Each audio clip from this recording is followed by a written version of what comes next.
my internet's out.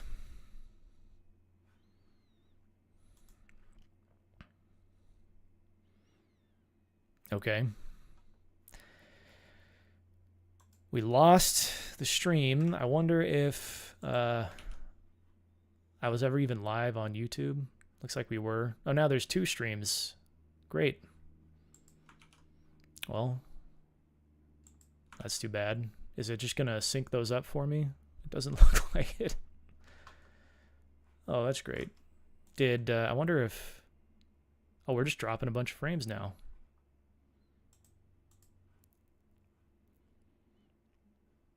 I'm going to wait and see if this problem kind of tapers out, or if it's just going to be disconnect after disconnect. It looks like my dropped frames are going down. We just had a temporary cutoff there where OBS lost connection to Restream, I suppose, and therefore Restream couldn't feed us to YouTube and Twitch. That's not great. I'm not sure how much of the stream got lost to the plumbing of the internet, but oh, that's fantastic. Yeah, it split up my stream. So now I've got 2 different streams. Well, what I was saying before my internet lost connection was just that I'm going to hopefully take whatever we go and do in OpenGL that Casey shows us how to do and do it with Vulkan. And it may be, depending on your experience and your expertise, you might think that's a waste of time, but I think it'll be beneficial to me to really understand the domain of graphics programming a little bit better. And then who knows what comes after that. We might just keep going down the series, and then maybe I try and do it using the Vulkan renderer while Casey continues to implement it in OpenGL, you know, when he wants to add stuff or extend things. I really don't know what that's going to look like right now. So we're just going to have to see, and then maybe the paths will diverge more and more over time. Maybe they'll wind up looking pretty similar. I don't know. But as for today, we're going to jump in here and let Casey kind of map out some things that we can start tackling and go from there. So here we go. There we go. Okay. Hello, everyone. Welcome to Handmade Hero, the show where we code a complete game from scratch, live on Twitch. We, of course, do not use any engines or libraries. We write everything from scratch so that we can have one full path through an entire game. So we've seen literally all the code, from the thing that puts the pixels on the screen all the way up to high-level stuff like AI. We've tried to basically say we're going to cover every last bit of it. And so right now what we're doing is we're kind of wrapping up some stuff that we did. We're at a point where we need to kind of decide what sort of things we're going to push into. So, you know, what we're probably going to do on today is do some sort of remaining issues, and then maybe try to think about what the next big step is that we want to make. Because what we've been trying to do is basically build out essentially a prototype functional version of a game engine that has all the pieces in it so that we can see how they all fit together, so that we can start to make sort of final implementations of individual pieces as necessary. And this is a very flexible process. Obviously, we've done some parts that may be totally what we end up shipping. Like, we've done some parts that maybe are just fine. We've done other parts where we've sort of said, okay, yeah, this is kind of a bad version or a half-baked algorithm, but we know that it does the things that we need it to do, so later we can come back and do a good industrial strength piece of code here and be done with it, right? And so our goal in this pass through things, because we need something to start with, is to get a sort of a version of everything in the game that we want happening, everything that we think the engine needs to do, so that we can start writing the game. And if we need to add things later, that's always fine too. And if we need to build out pieces of the engine that end up needing to be better or more complicated than what we thought, that's all fine, and that's all totally par for the course. But what I wanted to do first was make sure, of course, that we at least have one pass through, because it's very important to be able to see how things work by experimentation and exploration before you try to go spend a lot of time building robust code for any individual purpose. For example, with the renderer, we want to get to a point where we know how we want to use the renderer before we would actually write an industrial strength renderer, because otherwise we would run the risk of writing a renderer that doesn't do the things that we need to do or doesn't do them quickly. So if we know what those things are right ahead of time, we know how the interface looks, we know how everything should flow through there, that just puts us in a much better position to succeed. And the same is true for everything else. The collision detector is the same way. We've kind of been working on what needs to happen there and how that needs to work. Pathfinding, things like that we're going to probably tackle in the future, those are the same kinds of things. We need to know what our needs are and how our code wants to use things like pathfinding before we would want to go and write some really nice system that does fancy stuff, right? So that's what we're doing today, is we're sort of continuing down that road. And I suppose what he means by, you know, implementing out kind of like a prototype renderer before doing the industrial strength one is probably that software renderer that is kind of like a precursor to the OpenGL renderer that takes all of those ideas and notions of what we want the renderer to do and does that work on the GPU instead of purely on the software side. At least I'm imagining that's what he means by that, because it's exactly what happens, right? We do the software renderer, we add some various features to it, and I didn't get as far as the OpenGL stuff, but I think that's ultimately what that means. And so we don't have any specific bullet point item, but we got some things that we can take a look at. So that's kind of what we were going to do. All right. So let's take a look. If you are coding along at home, today is day 70, which means you will want to, if you pre-ordered the game, you should have got a link in your email. And that link should allow you to download a zip file, which has zips inside it. It's like a Matryoshka doll or whatever they call them, those little nesting dolls.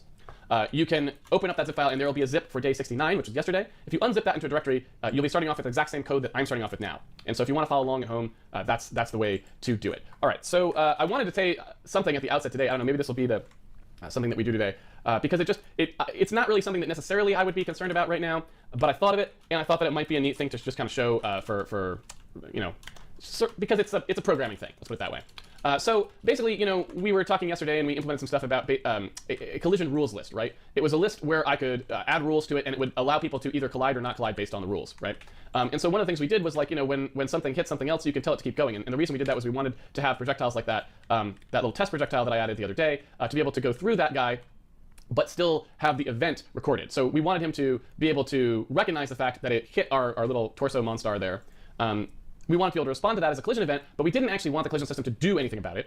We wanted to let it, let the projectile sail through, so we added that. But then we also wanted to know, don't keep giving us notifications about the fact that these two guys are touching, because we don't care. We only want to know when it starts, and so we wanted a system for adding rules. So what we did is we made a little hash table that you could add things into, and we said, all right, when two objects touch each other, if the response to that collision says, I don't want to hear about this anymore, it just can add a rule to that table, and then it will never get that response anymore. Now, we don't know if that's actually a good way to handle this. It was just sort of something that I thought of, and I was like, let's try it that way. And so we made that little hash table. But we did have a thing that I mentioned, which was I was like, I'm not sure how we pull things out of this hash table, right? I'm not sure how we clear this hash table effectively, because there was a very specific point, which was basically, we'll go ahead and jump to it, which was that, for example, with things like the sword, or sword, quote unquote, that you throw there, when it starts traveling, we want to say, okay, it's got a collision rule, it can't collide with the hero at all, and when it hits the monstar, we want it to just go ahead and do that once. So on collision, we'll add a rule for that. Obviously, that's not going to work if we do that every time the sword is thrown, because we'd keep adding more and more rules. And every time it went through a different monstar, there'd be a new rule, and we just proliferate the number of rules. We just have thousands of rules as the player played the game. So there needed to be a time when the rules are removed. So we had this clear collision rules thing, but the problem was, in order to clear the collision rules for a particular entity, there was no good way to find where those rules existed in the hash table, because the hash table was essentially a dual lookup hash table where you pass two indices. Had a gnat fly right in front of my face, and I was too slow and dumb to kill it.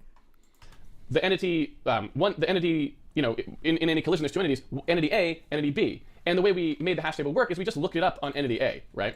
So if the entity that you happen to be clearing always showed up as entity A, well, that would work fine. But if sometimes it shows up at entity B, there'd be no way to use the hash table to quickly find those entries and remove them. And that's a problem, right? So I said, well, we need, and in fact, there's what to do here, need to make a better data structure that allows removal of collision rules without searching the entire table. I was thinking about it afterwards when I was walking to work, and I realized there actually was a really obvious solution we could have used here. We could have made a trade and still used exactly the same hash table, but had direct removal of entries, right? Sorry, I'm still a little thick today.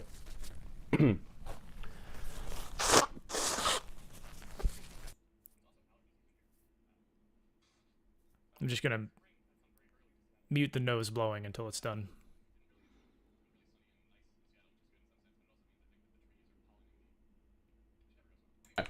So what I was thinking is we could have made a trade-off that would have made that work, and I wanted to talk about it, and maybe we'll implement it, I don't know. But basically, here we go. Let's say here we are on day 70. So we've got a hash table, right? Hash, hash, hash, hash, hash. And the problem is, however we compute the hash key, right? So we've got incoming, we've got an index A and an index B, right? This is also the thing, like what I was saying, right, where we could use one of Odin's, what was it, clear collision rules. We'd use a map in Odin to basically get straight at the index of the rules that we care about for that thing, and then just delete it. I think. But yeah, I mean, and if it's for that entire entity index, I think it's literally that simple. You just map delete that key. And I guess, because I've never used an Odin map, actually, there's been a couple cases where we could have used it already in this code base, but I've just never taken it upon myself to do that. So I'm not sure exactly what it looks like to delete a key out of a map, but I kind of thought, yeah, here we go. So we make one, and then we defer getting rid of it, and then we assign an element out of it. We can insert or update an element. We can retrieve it. We can remove it by just saying delete key. So we do that, and that would just get rid of all the rules at that key, right? So I think it's that simple for us, but Casey will break it down the way that he would like to solve it in C and C++. And however we insert this into this table, we're going to have a problem if we want to be able to clear all of the entries that involve some entity E. Because we don't know how to compute the hash key just from E. And it doesn't matter what rule we pick, right? If we only inserted them using A, then if E happens to show up in the B key, we can't find it, right, without searching. But if we base the insertion off B, the same would be true of A. If we base it off the combination of A and B, then we can't find it at all. It doesn't matter if it's A or B, we can't find it, because when we look up on E, we don't know how to produce a combined hash key from that, right? So the question is, given a hash table that's supposed to store things that you look up on A and B, how do you make it so that we can just look up on one of them and without it being too onerous, allow removal, right? Right, so that's basically exactly what I'm talking about using Odin's map, and you could do it. It doesn't, there's nothing particularly special about Odin's map. I don't think that makes that, much easier than it would be using a map in any other language, but it's doing it. I'm pretty sure the only reason he has to think about it is because he doesn't want to just, pull in some library, even if it's from, the stud C++ library or something like that. He wants to do it all from scratch, right? So I think that's why he goes on this, not tangent, but explanation of how you want to do this, because then you're really thinking about the underlying thing that you'd be implementing, right? That is basically just like a map. How do we do it? So there's actually a couple different ways that we can do it. And I mentioned one of them, and I want to mention the other one, which is kind of amusing. The reason it's kind of amusing is because it would work without a hand-coded structure, right? So basically, if you think about it, we've got this hash table, right? And in the hash table, we've got an external chain, right? And so we've got basically, this is just a pointer. These are pointers in here. They're not actual entries. And these are the actual entries. So these store like A, B, another A and B, whatever. I guess we should call this C and D, right? And so, somewhere else down here, I may have something which was a rule that was like C and A. And so that's the problem there. The problem is that the A shows up secondarily. So if I was going to look, even if I do it off of A, I'm going to find this one. I'm not going to find that one, but I should have removed them both, right? So another option that we could do is we could add 2 more pointers, right, to these, which are basically ways of chaining off of the elements, right? We could put another chain through here, which is that every one of these guys also has 2 pointers on them, right? And those pointers point to, for each of the slots, like a linked list through the hash table, right? So basically, on the C, we come through here, it would point to this guy. On the A, it would point to this guy or whatever, right? So that you could go through them and remove them. So we'd store with each entity a pointer into the hash table so that to the first thing that had them, or we would just look up in the hash table some way, I don't know, right? But you see this gets pretty messy because we have to add 2 pointers to everything, and when we get there, how do we remove it? Because let's say we end up with this guy. If we point to this guy, we don't actually know which hash slot he was in. So removing it, we don't know how to fix up this pointer because we can't get back, right? So it's kind of ugly and confusing. And it's like, what do you do, right? So there's another option, and I just want to point it out because it's kind of interesting how it works. And I think I'm sensing the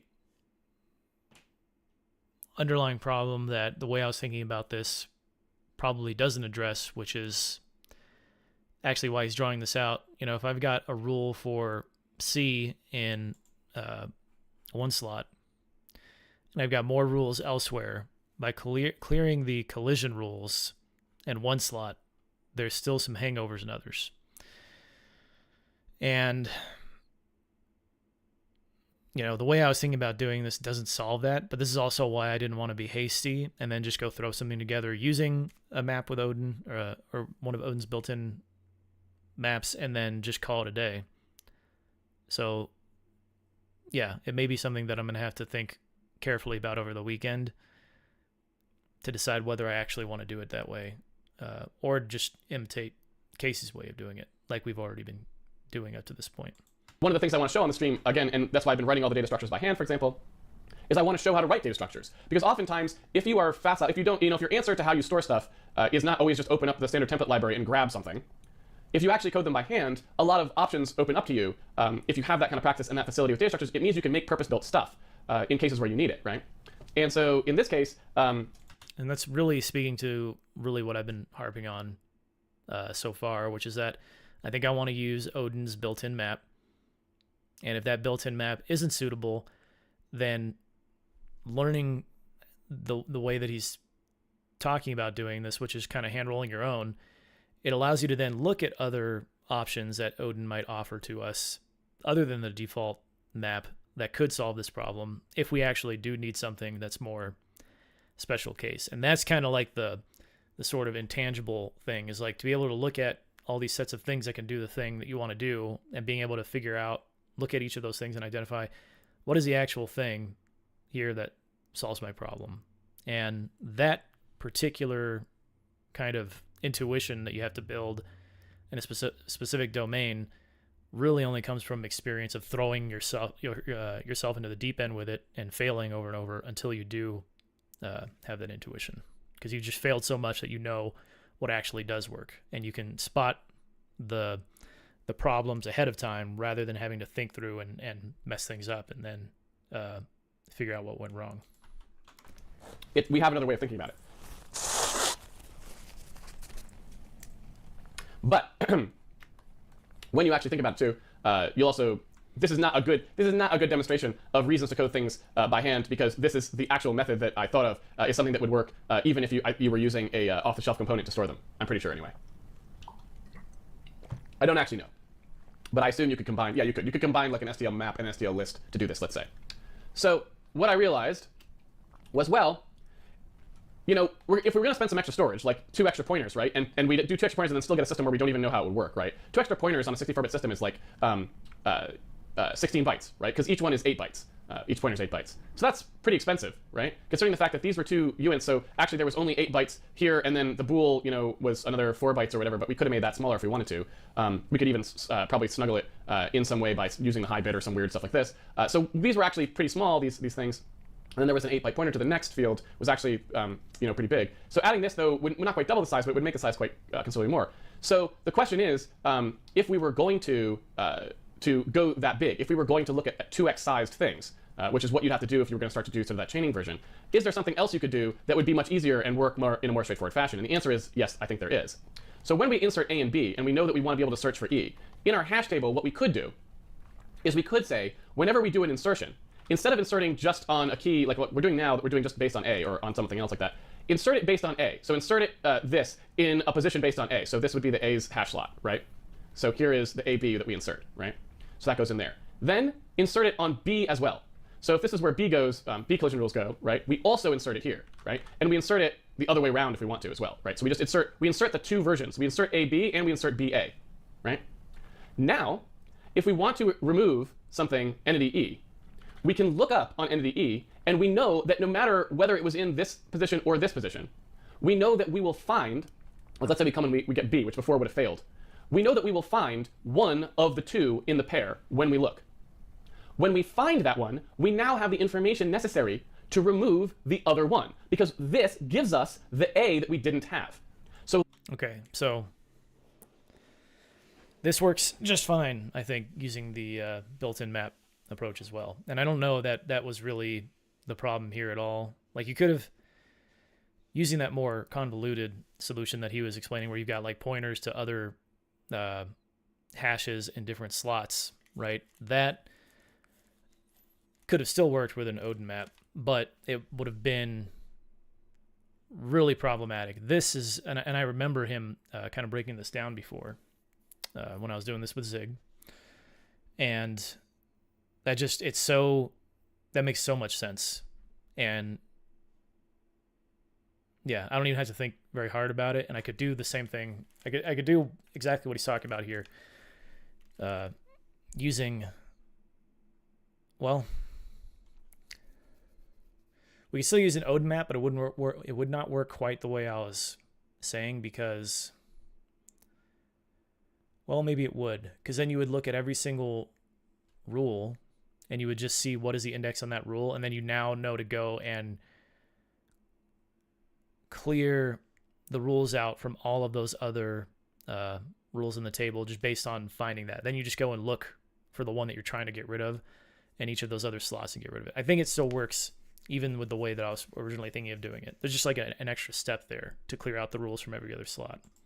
We can then do the removal by calling the exact same routine on the pair flip the other way round, right? So the algorithm for doing this removal then becomes pretty straightforward. We do one pass on the removal of AB. That will push, remember, all the things we remove go onto the free list, right? Here's the free list. That will put the things on the free list, right? So BA it gets inserted onto the free list. And here's where the... And then we don't even have to worry about this much, right? Like, just delete it, move on. Free that memory, and keep on doing your thing. Free list was before, and BA goes on here, right? All we have to do now is basically grab a pointer to that free list. Remember, before we do that pass, remember the top of the free list beforehand, whatever it was. So this was the previous top of the free list. We just loop through from there until we get to the top of the free list. We loop through and call remove on the reverse of each of these things. Problem solved. Now we have direct removal from our hash table, right? It works in all the cases. There's nothing weird there, and we don't actually have to write a different routine, right? It's totally fine. So that's kind of interesting, and it's a neat way to do this. So I mean, that might be the best way to do it. I don't know, right? And again, there's a cost to it. It doubles the entry count to our hash table, right? So if this thing was really big, then that would probably be a bad solution, right? Like if we were concerned about the storage cost for this hash table, that wouldn't be good. We don't really know if we're concerned about that yet, so it's a little premature to even say one way or the other. I suspect we probably will never be concerned about it. Yeah, because it's like, to what extent do you need to simulate a bunch of things in one frame? If you've never got more than like a couple hundred entities of different types, then you're not going to have that many collision rules. I guess if you just had, regardless of the types, because we're storing rules for every single one, every single individual entity, and at that point it seems less based off of just like what are the number of different interactions that can take place, and just more on like the sheer number of entities that you have that are being simulated and updated at any given time. But I would imagine if you're trying to do like some very heavy duty like physics simulation stuff, and there's like, you know, like particle simulators and all these different kinds of things, these are sorts of things that I'd like to experiment with. I've been trying to think about like long term, what would I do, assuming I still had the motivation to keep doing some kind of programming content on stream for quite a long time. And if I did, I might go like the PBR route, which I think stands for like physically based rendering or something, and then try and do stuff with that on stream and just run experiments and really get a feel for all the different kinds of applications, just really to satisfy my own curiosity, but also to feed that back into like whatever serious project I happen to be interested in at the time. Because compared to our art asset size, I suspect this probably will be pretty tiny. But we now know that for a 2x size cost, we could totally make that happen, right?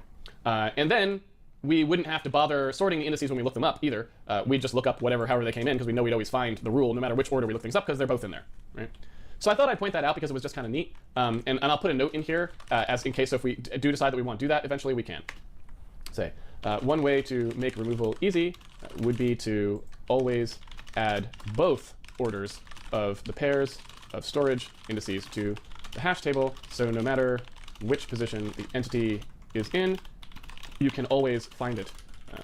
Then, when you do your first pass through for removal, you just remember the original top of the free list, and when you're done, do a pass through that list, pass through all the new things on the free list, and remove the reverse of those pairs.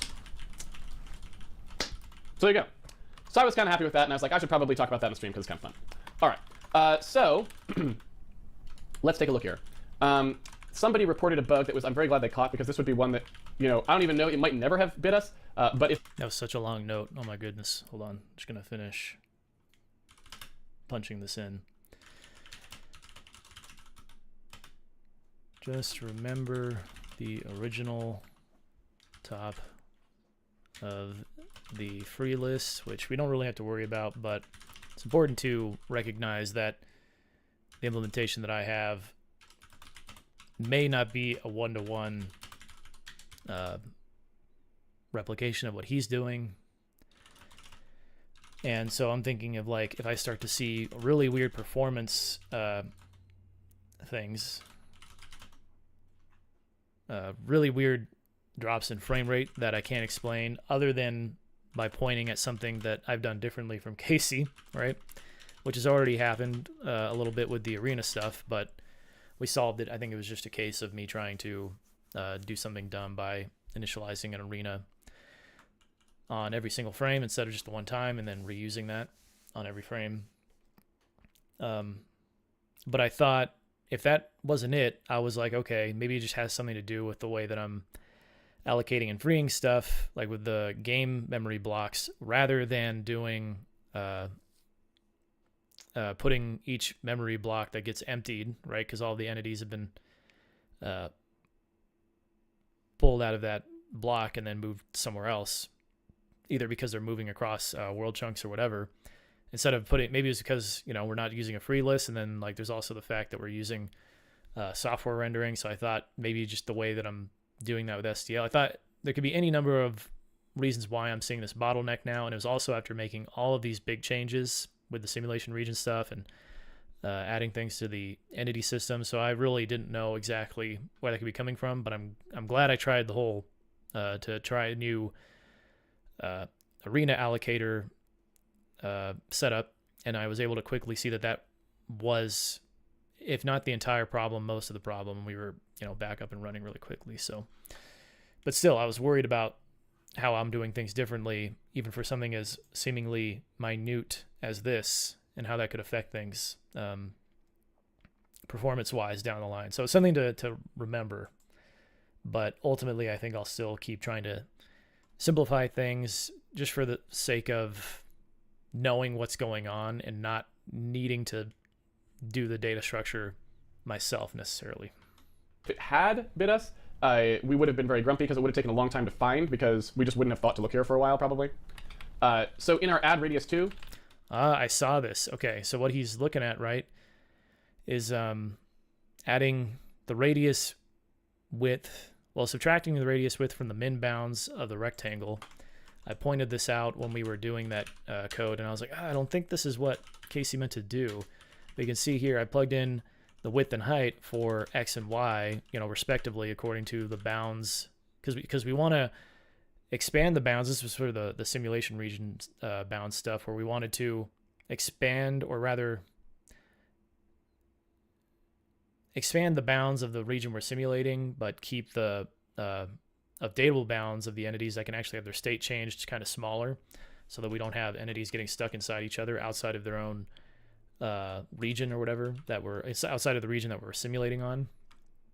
And so I saw that he put, you know, width and width and then height and height, and I was like, I don't think he meant to do that. And so I'm glad. It's just when I see a little observation like that I make, and I think, I know what we're trying to do based on what Casey is showing us, but he punched it in, and he knows better than I do because he's the one doing all the stuff. And you know, but again, it's on me to spot those things, because I'm not the one doing all of the work, really, right? He's the one trying to talk through all of this stuff from experience, and also intuition based on things that he doesn't necessarily have experience with. He's just punching it in and trying to explain it. So a mistake like that, it should be something that he's forgiven for, right? And it's understandable that you're going to make those. I've made tons of them, right? And I'm not even the one really responsible for any of this, right? This was all something that he had an idea to do, and he didn't really know where it was going to go, and it had all these downstream effects that he couldn't have even imagined, right? But for me I need to be able to spot those things, is really all I'm trying to say, because it means that I'm on the right track with my learning from him. Remember, which I basically wrote to enlarge a rectangle. These are wrong. right? It's supposed to be that we add the width and the height and subtract the width and the height, respectively, but I totally typed them in wrong, total typo. And so that would never have caused us any problems with the way we're using it now because we were passing the same value for W and H. But if we ended up in a case eventually where we weren't doing that, right, where we were passing different values for W and H, it would have stopped working properly, and we would have been like, what is happening, right? So thankfully, someone who had been working along with the videos noticed. They were like, wait, is that right? And I'm like, nope, that is not right. So again, thank you to everyone who actually does go and work through the code. It's really awesome to have the help. Again, like it's hard. Those are mistakes that, you know, that's a mistake I would make just day-to-day programming even, right? Sometimes you make typos. But I definitely even make them at a higher rate on the stream too, because my concentration is split between the explanation and the code. And so it really is helpful when people point out stuff like that, because it's not that interesting usually to show how you find a bug like that, right? It's like, oh, it was just a typo, and right. And so, you know, it does save us time on the stream if people can point out like, oh, hey, you know, you made a typo here. It's like, that's probably better than watching me debug it most of the time, because, you know, like I said, I try to show debugging on the stream for any hard problems. Obviously, it's good. And so I always do all the debugging myself, which is how I think it should go. But it is helpful to have people write in and catch those things, I think, because that's exactly why. I mean, I do it in Odin, and I make completely different mistakes because I'm just copying something wrong. And usually if it's just a typo, it's not worth talking about. But if it is something more interesting, specifically like when we were trying to load the bitmap stuff using Odin's bitmap package, or doing the arena stuff, that's worth talking about, because that's actually nitty gritty good things to understand at least a little bit better, even though I'm personally still superficially understanding some of that stuff. The more I tackle those problems, the more comfortable and confident I become in what I do know. You know, we don't need to hunt down every typo on the stream. All right, that's it for my to-do notes. I had a little post-it to remind myself of those two things. So that's it for that. So now we got to talk about a couple things. First of all, we got to talk about where we're at now. We've got a couple things to do. So, you know, one of the obvious things that we need to fix is sorting. We're not sorting, so we draw just in whatever entity order, which allows this, you know, this guy goes behind those trees, which is nonsensical. I've been kind of putting that off just because I think that's just best to go in the render. I mean, it's not really causing us any concentration. It's annoying me and probably people on the stream, but it's not really impeding our ability to code forward. So I'm not going to do that till we get to the render, because the render is going to have to do that, and we might as well just put that in the right place instead of hacking it in now for no apparent reason, right? So when we're actually going through working on the renderer, we'll just do that, and that won't be too long anyway. So there's that. So I'm going to continue to put that off. The other thing that we need to do is give our Monstar some behavior, and also figure out what we want to do when like a Monstar dies, for example, those sorts of things. So that's on the table. We also have to start thinking about a couple things, like, so how we're going to, so I added that collision rule stuff, and I said this might be interesting because you can add those rules. We're going to need something a little fancier to, you know, in the collision detection department, and I'm wondering if maybe we should do, even though, you know, the time might not be right to do the full collision detector, I'm wondering if we need to just even go a little further on that, because here's another thing that I was thinking about. So with our collision rules, it was an interesting thing, and I kind of like the fact that we implemented it. We may use it. It may be a good thing. But I wonder if we're going to maybe have to lean more heavily on some kind of a system that does have a little bit more of a geometric interpretation, because one of the things I was thinking about is, let's say we want to make a pressure plate to step on, right? One way to do that would be to make the pressure plate entity, we step on it, right? And, you know, it opens a door, like it removes some entities or something, right? So I can walk through a door. In fact, maybe that's what we should make. The problem with that pressure plate is that I need to add a collision rule so that I don't keep getting called back about the fact that I stepped on the pressure plate potentially. Like maybe I only want to get notified once that I stepped on it. Well, obviously we can use a collision rule for that. It would work fine. But when do you remove the collision rule?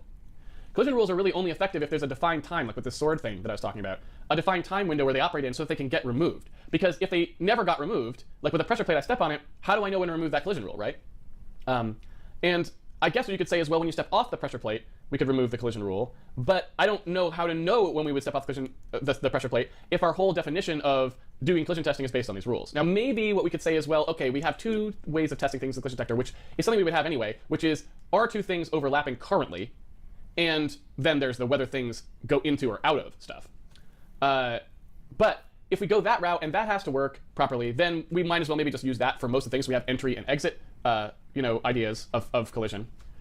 Do we even need the rules anymore at that point? Or can we just use those? And the answer is, well, I don't know. Maybe we still want the rules for extra robustness, because in the case of where things are kind of numerically fiddly, maybe we don't want to accidentally record multiple hits. I don't know. But those are just the kind of things I was thinking about. And so I don't know if maybe we want to go back through the collision detection one more time, clean those things up, and maybe say, all right, let's get a real notion of entry and exit in here, which we probably want to have anyway, and maybe start using that for some of the things. I don't know. So those have been the kind of things that are on my mind right now, and I'm not sure which ones we should do. I guess maybe just for a little bit of a change of pace, maybe let's go do pathfinding or something, and then we'll come back and maybe we'll do some collision detection after that. I don't know. We think about that. It's just something to think about. So for example, like one thing that we could do is we could go ahead and implement having the familiar be able to get through a more complicated having the familiar be able to get to us even through a more complicated sort of arrangement of trees, right? So we could make a more complicated arrangement, or I could just do this sort of a thing, and then we could see that it could find its way around, right? So that's a pretty difficult problem. It might take us a while.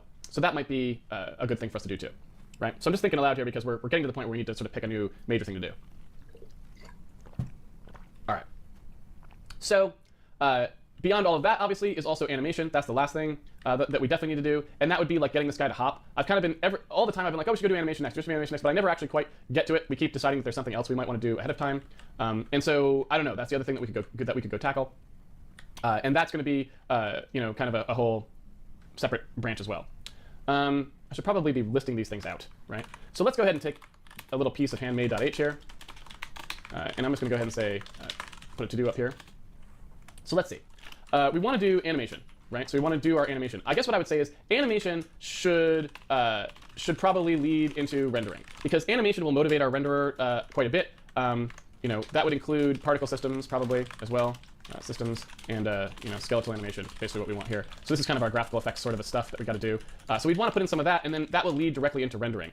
So we know that these two come in this order because we'd want to have animation going first so that we have a bunch of motivation to get our rendering doing the things that we need to do. So for example, when we add skeletal animation in there, I'm pretty interested in this stuff in particular because I know it's basically Casey's entire wheelhouse, and it's like a very seemingly small thing, but it just makes a game come to life. Because if you think about like how this game, we can't really call it a game yet, and I don't know really if there's an inflection point that Casey ever reaches within this series where we've really got some systems.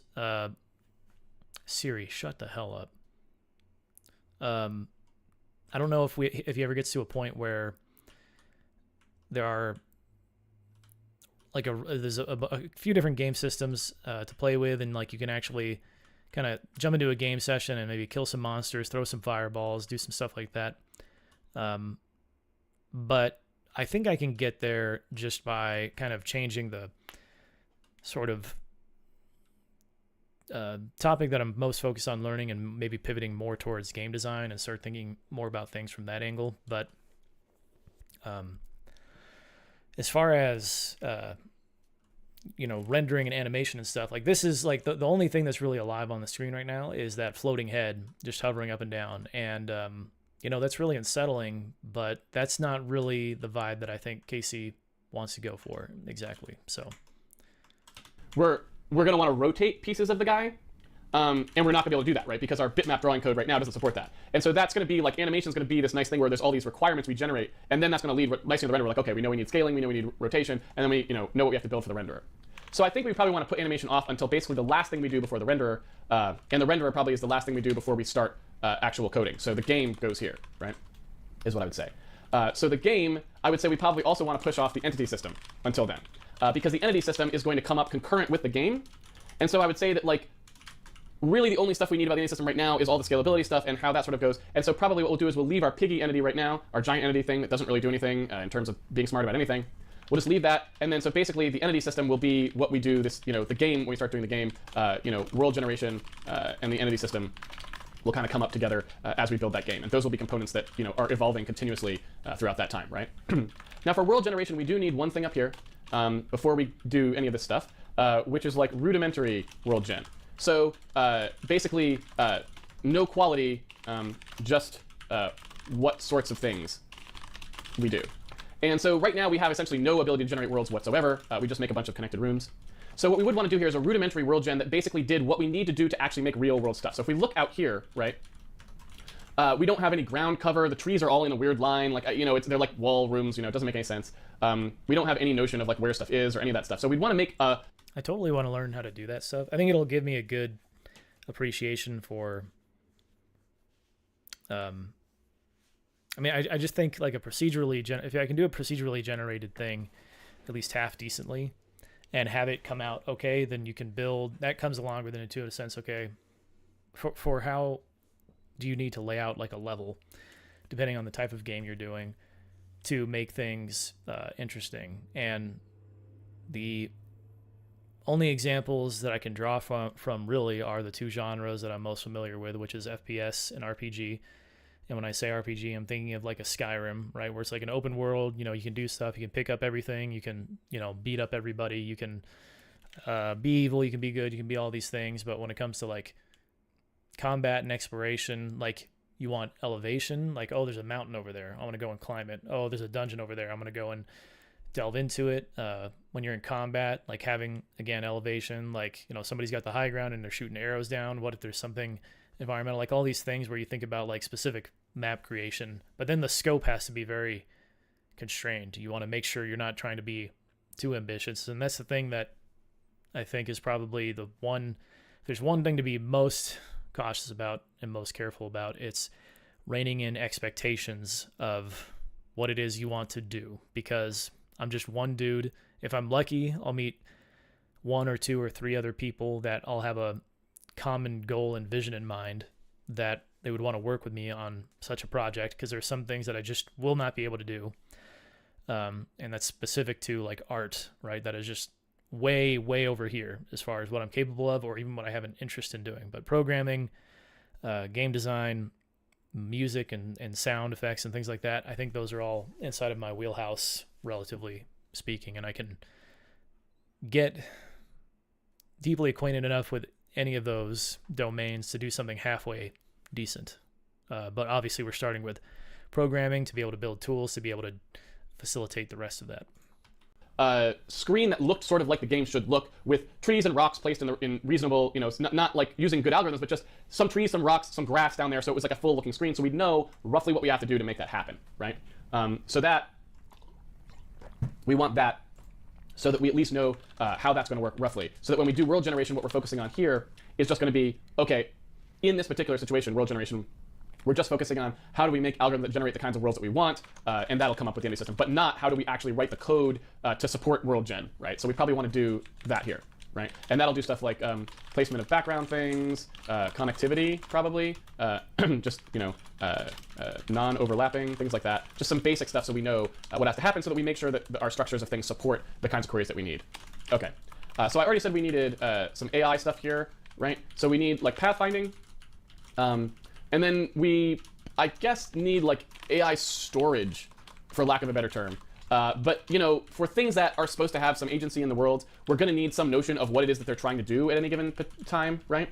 And those might be variably sized. Like if a guy has some goals he's trying to accomplish, or whatever standard sorts of things, you might see in a gamey AI, we probably want to figure out, do we have a plan for that? Is there anything we need to plan for that? Or is it just, hey, there's a linked list somewhere or whatever? Like, is there anything special we have to do to make that happen? Just make sure that there isn't anything strange and weird there that we got to deal with. Really have to wonder, like, I'm sure that's a very difficult problem, and you could probably just focus on solving that problem, specifically this whole AI, like AI behavior, pathfinding, AI storage, in addition to animation and rendering, right? I guess I'm less interested in level design and like procedural world gen. I want to get halfway decent at those things, but if there's something behind animation and rendering that I'm interested in, it's music and then AI, like making an AI that's interesting, not just in terms of friendly NPCs and like allies in combat, but also mobs and bad guys. There's a first-person shooter that I play called Ground Branch, which had pretty dumb enemy bots in it for a long time, and then recently they rolled out this integration with some AI tool. I can't remember the name of it, and now that game is like, I don't know, 5 times as difficult. It just seems like they're much smarter at using cover to kind of hide from you behind walls and around bushes and things, and they're just smarter at finding you, and they might be a bit too OP, to be honest with you, but like I don't want to have to do that and integrate with an AI tool just to be able to have halfway decent AI in my game. So there's got to be like a middle ground somewhere, right? Yeah. So that all looks good. Collision detection. We sort of got the collision detection problem. which is, hey, on collision detection, do we need entry exit, right? What about what's the plan for robustness, so we don't get stuck in things, that sort of stuff, and I guess shape definition. We don't know exactly how we want to do that, so that's something. Let's think about what else we got here. It's nice to have this list so we can basically kind of look at all the things that we need to do. We've got sim stuff. Oh, I guess one thing we could do is implement multiple sim regions per frame, right? So basically, like, get a rudimentary thing going where we've got these sim regions now that sim multiple things, and in that would be entity, per entity clocking, right? So we know when things have been updated and how far they need to get updated for each individual step, and maybe sim region merging for multiple players, right? So if you imagine two players are playing in their different places in the world and they come close together, and we want to simulate them in one region, maybe. So I don't know, stuff like that. It's pretty easy for us to merge those things. Yeah, I'm not sure. I have to wonder if this was Halo Infinite's entire problem with trying to implement co-op multiplayer. Right, like the game would just fall apart when you had two different players that are playing in the same session, and one is like, way over here on the north side of the map, and the other one's way on the south side, and they couldn't figure out how to reconcile that until like 2 years after launch. What else do we got here? Yeah.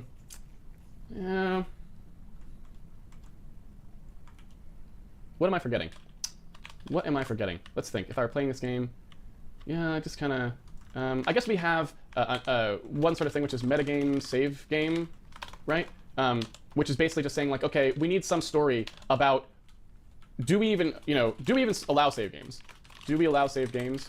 Probably yes, right? Just not, just only for pausing, basically. So since this game is supposed to be, roguelike, right?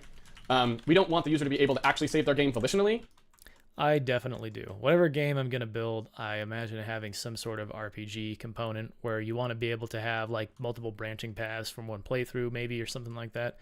That's definitely something that I'll be doing. But we may want them to be able to like close the game in the middle of playing and then come back later and continue.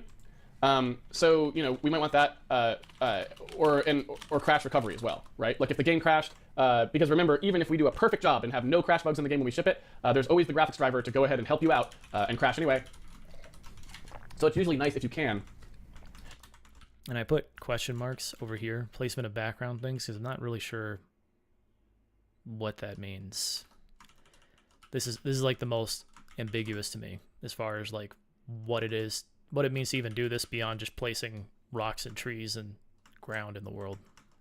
To build something into the game where if it crashes, because even if it's, like I said, there is no way to ensure a Windows game, for example, won't crash. Because even if you're perfect, somehow you've made a perfect program, someone else will just go ahead and crash for you. So it's nice if we can maybe save the game periodically in some nice way. So like continuous save for crash recovery would be a nice feature to have, because it means that, especially if we want to scale the game up to 20 hours of playtime, 40 hours of playtime, if we do weird stuff like allowing you to generate huge worlds that take a really long time to play, it would be nice for the person to know that 30 hours in, the only way they can lose all that work is if they're bad at the game and die, and not because the graphics driver crashed, right? So it would be nice if they could load up and only be like one room back from where they were, or a couple, 30 seconds or a minute back from where they were. Just something that allows that would kind of be nice, right? So thinking about how we want to do, persistent unlocks, etc., right? Thinking about how we want this structure to work, that's something that we probably want in the game for sure. And so just it's not anything magical, but it would just be nice to kind of go through and go, let's think about how we're going to handle this. Because we do have some kind of nasty elements of that. Like, our save games might be huge, right? Because if we generate the whole world every time, and that world may be fairly expensive to generate, and the user may be able to modify large amounts of things in the world, we do have some things, we may have to do some creative stuff there. It may not be obvious how to make all that work well, right? At the very least, even if we have a giant save file, like, hey, for a giant world, the save game file is 60 megabytes or whatever, right? Even if we do that, we, and say that's just the way it is, so forget cloud saves, right? The save game file on the local machine for saving that play session, even if we do that, we wouldn't be able to save continuously 60 megabytes of data. That's too much traffic probably to not impact the frame rate at all. So what we'd want to do is maybe only save incrementally or something. Like we'd want to have some smart stuff that did like, okay, we only update the part of the save game we actually need to update or something like this, right? And so I don't know. So that's one way to think about it. And the other thing is, we probably want to split them apart, because if we have to have giant save files to support huge modifiable worlds or something like that, then we certainly don't want the persistent stuff to be part of that, because we would want the persistent stuff like unlocks to be part of a cloud save system, which isn't going to want to upload 60 megabytes every time, right? So we'd want to split that off so that your Steam account or something, whatever, can sync your persistent part at the very least, because we know we could make that small, because the number of like unlocks or whatever isn't going to be 60 megabytes. That's going to be 200K or something at worst case, right? So yeah, so we got most of the stuff here. Let's see, got the metagame. We've got we've got AI. Rudimentary Monstar behavior example. So all right, you know what else we got? Z. So we want to clean up things by using vector 3. We want to figure out how you go up and down, and how is this rendered, right? Like how do we show going into something, or going up it? And it might be interesting too to ask people on the stream, people who've played a lot of games. It might be interesting to ask too, what are good examples of games, 2D games, where you can go up and down stuff and it looks good to do it? Like I think about Binding of Isaac or something. You can't ever really go up, so they never have to deal with the fact that you walk upstairs and then switch to another level or something. And you can't really go down either, because when you go down something, it just shows this little like jump up and go animation, and then it just cuts. So they never really show you going down into something either. And so I don't know, like render-wise, what we want to show in terms of somebody walking up a stairs or something. Like what do we want to do?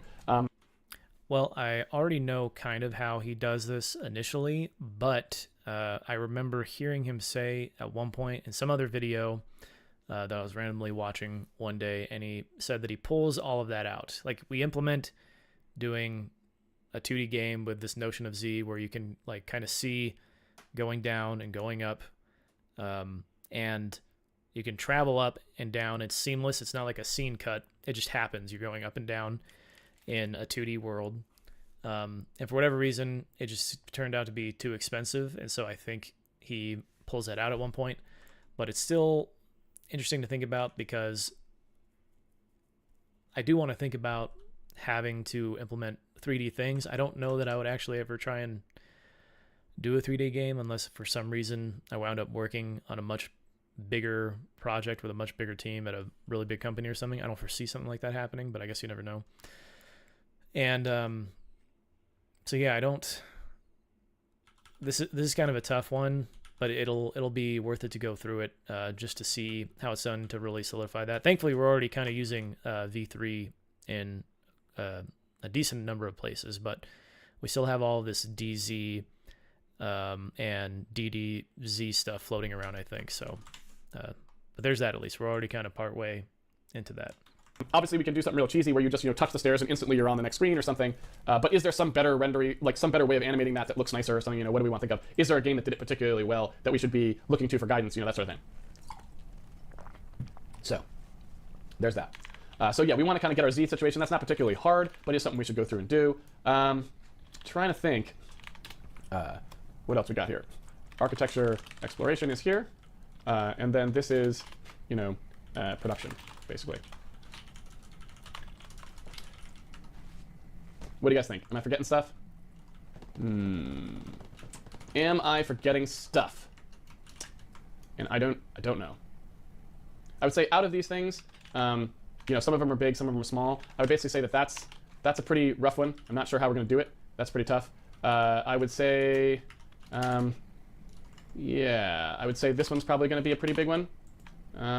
These are probably not, except maybe this one. We'll see. Yeah. So I'd say we've got some hard work to do here. Some of this is pretty easy, some of it's not. If anyone, I should check the stream. Audio. Yeah, somebody said audio. So got sound effect triggers, ambient sounds, and music, I guess, are things we should sort of get in there. Audio is usually pretty trivial. It's just not that hard, especially not in a game like this one, where, let's be honest, we don't have a huge budget for this game.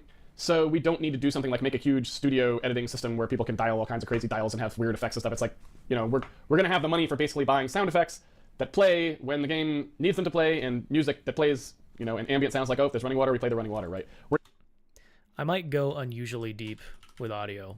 It really depends. I don't know how clever you can really get with audio, but I feel like I want to try and make audio a much bigger part of whatever game it is that I eventually build. I just don't know really at all what that looks like, or how to go about tackling that in an interesting way that maybe hasn't been done before, or at least put my own unique spin on something.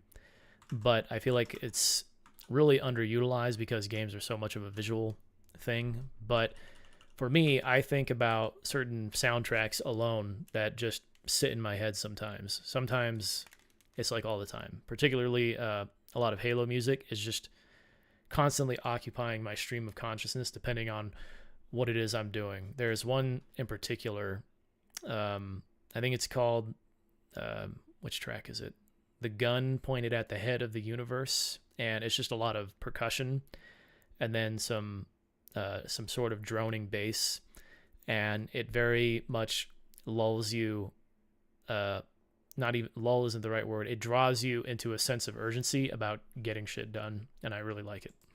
We're not going to have the ability to have like a sound guy be sitting there doing all kinds of soundscaping stuff where it needs to happen, so we're probably not going to have that much work to do on audio. We'll support the basics, and then we'll be able to kind of put the assets in, but there's not going to probably be a whole lot more than that, although I guess we could play around with some of it later. There's always places to add stuff, but yeah, we need the basic audio. What else we got? I should take a look at the stream here and see if anyone else has ideas.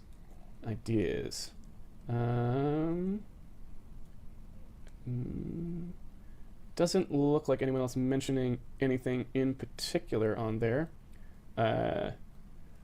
So we go through it one more time and make sure we've got everything.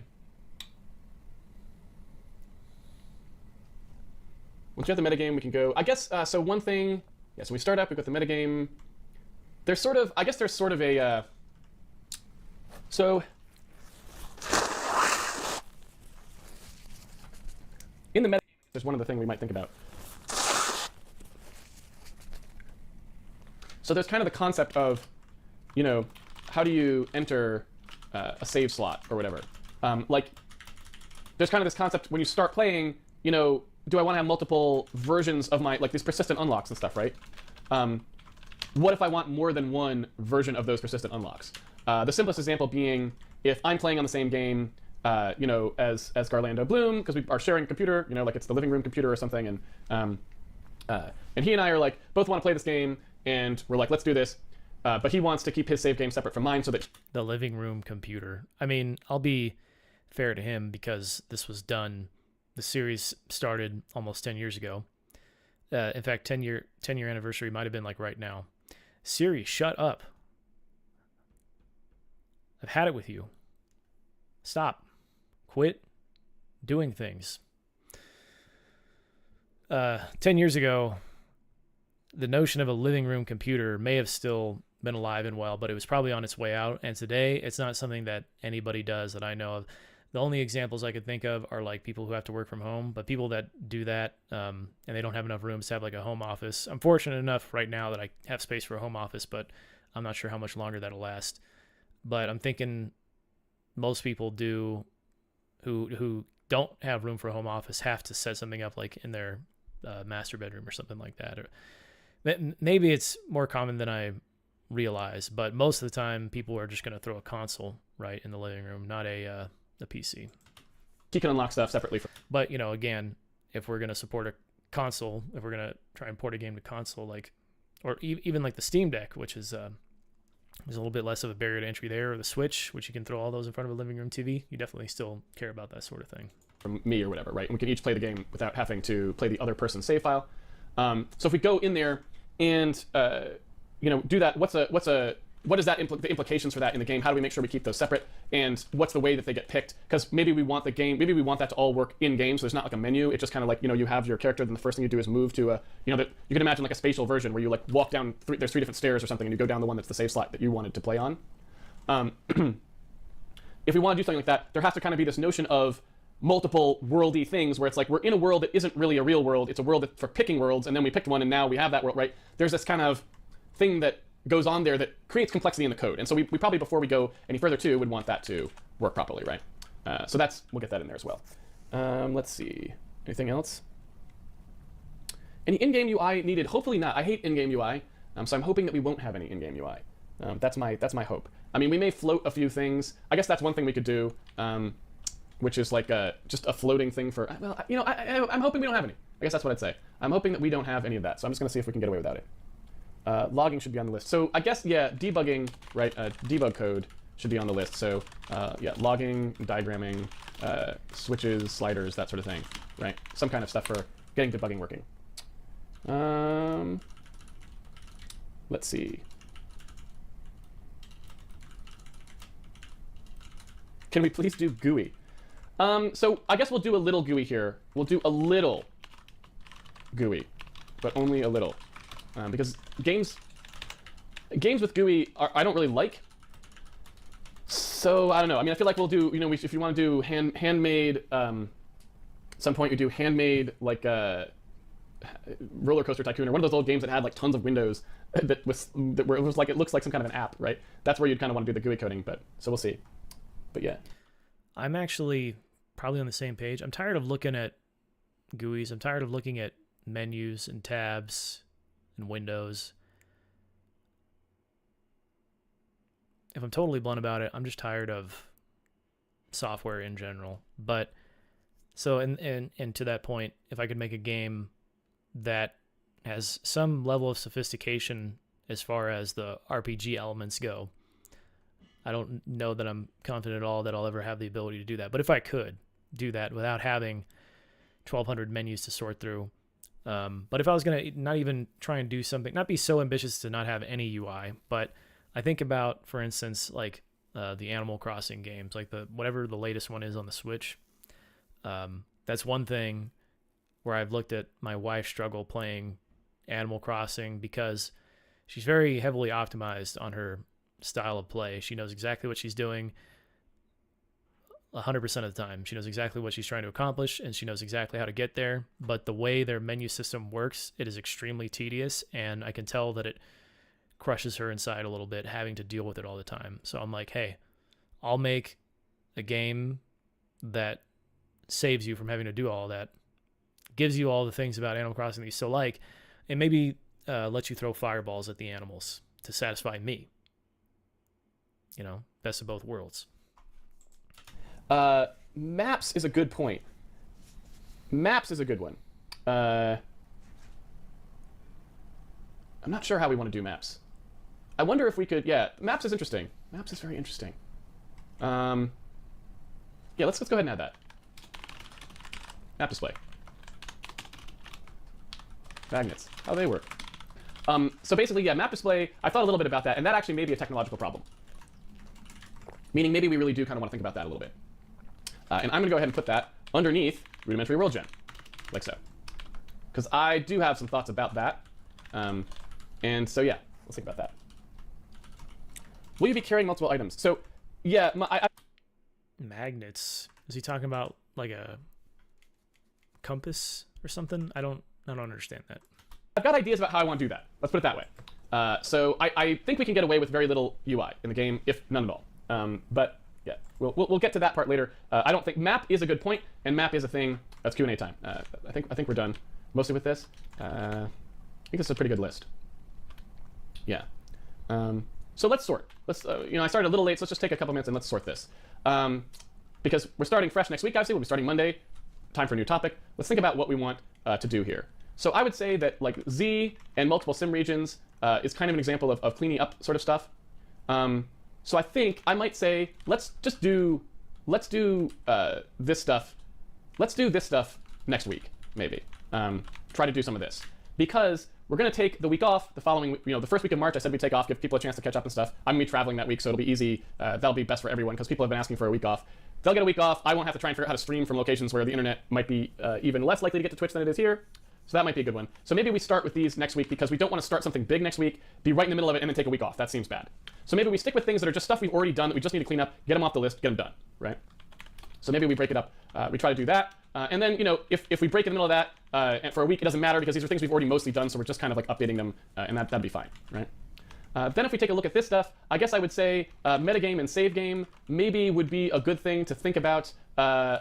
They kind of go together with rudimentary world gen, like like making worlds and how we persist things. That's kind of, to me, those kind of go together, right? Audio is just totally a separate thing, as is debug code. These are totally separate, entirely separate. So maybe we put